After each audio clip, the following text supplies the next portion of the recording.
Hello everyone, आज की इस वीडियो में मैं आपको इसके the character of Peter van Daan बताने जा रहा हूं, जो ये डायरी ऑफ यंग गर्ल का एक इम्पोर्टेंट कैरेक्टर है और ये 10 मार्क्स का रहता है। 100 या 120 वर्ड में लिखना रहता है। मोस्ट इम्पोर्टेंट ये कैरेक्टर है और उसका सवाल देखिए किस तरह से रहता है। Sketch the character of Peter van Daan the diary of young girl in 120 words. 10 marks का रहता। अगर आप किसी भी कैरेक्टर को प्रेजेंट टेंस या पास्ट टेंस में लिखें, अब आंसर इस प्रकार से लिखें। Peter van Daan is an important character of the novel the diary of a young girl written by Anne Frank. पीटर वैन डन एक महत्वपूर्ण उस उपन्यास का पात्र है। डायरी ऑफ यंग गर्ल किसके द्वारा लिखे हुए? एनी फ्रैंक के द्वारा। उसका एक महत्वपूर्ण पात्र है। कैरेक्टर का मतलब पात्र। ही is A flat character. Character दो प्रकार के होते हैं, जो समय के साथ बदले उसको राउंड कैरेक्टर कहते हैं, और जो समय के साथ नहीं बदलता है उसको फ्लैट कैरेक्टर कहते हैं। ही इज ए ज्यूस बॉय। वो एक यहूदी लड़का है। कितने बरस का है? 16 बरस का है। He is attractive with blue eyes and curly hair. वो आकर्षक है, ब्लू आंखें हैं और घुंघराला बाल है। कर्ली हेयर माने घुंघराला बाल। ही इज एडोसेंट, शाई, lazy, obnoxious and hyper sensitive. वो किशोर है, शर्मीला है, आलसी है, अप्रिय है और बहुत ज्यादा संवेदनशील है। He is hypochondriac, introvert and atheist। वह रोगग्रस्त है, उसको हमेशा शक रहता है कि हम बीमार हैं। इंट्रोवर्ट रहस्यवादी है, अपने आप में राज छुपाने वाला, और एथिस्ट नास्तिक है।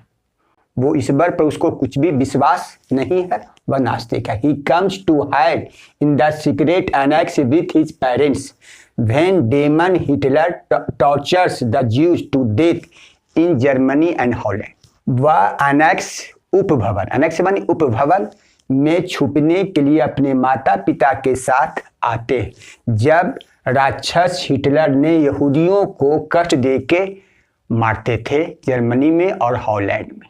He is a sentimental boy. वो एक भावुक जज्बाती लड़का है। Para change. Peter van Daan is the son of Mr and Mrs Van Daans. Peter van Daan जो है मिस्टर वैन डन और मिसेज वैन डन का इकलौता पुत्र है। He dislikes his parents for fighting with each other. वो अपने माता पिता को नापसंद करते हैं क्योंकि खुलेआम एक दूसरे से झगड़ा करते हैं। He has no goal. उसको कोई लक्ष्य प्राप्त करने का नहीं। He is too stupid to achieve anything. वो इतना आलसी है कि कुछ भी प्राप्त नहीं कर सकता। ही scops eight Jesus Christ.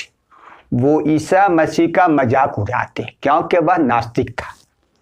He falls in love with Anne Frank. उसको आंखें चार हो जाता है एनी फ्रैंक से। कहाँ? एनेक्स में।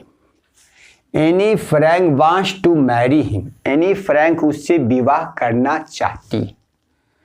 On the other hand her father Otto Frank advises her to forget him. दूसरी तरफ उसके पिता, किसके पिता? एनी फ्रैंक के, ओटो फ्रैंक, उसको सलाह देते कि उसको भूल जाए पीटर वैन डन को, क्योंकि वो आलसी है, नास्तिक है और कुछ भी जीवन में प्राप्त करने का इच्छा उसमें नहीं है। और एनी फ्रैंक अपने पिता की बात मान लेती है और उसको भूल जाती है। He is caught with other inmates in the annexe. उपभवन में दूसरे सदस्य के साथ पकड़े जाते हैं। नाजी पार्टी की पुलिस उसको पकड़ लेती है और सभी जितने भी 8 सदस्य थे सभी को कॉन्सेंट्रेशन कैंप में भेज देते हैं। He dies of starvation in the concentration camp. बेचारा वह कॉन्सेंट्रेशन कैंप में भूख से मर। I hope you have understood इसके the character of Peter van Daan in this video. Please subscribe to my channel. That's all. Thank you.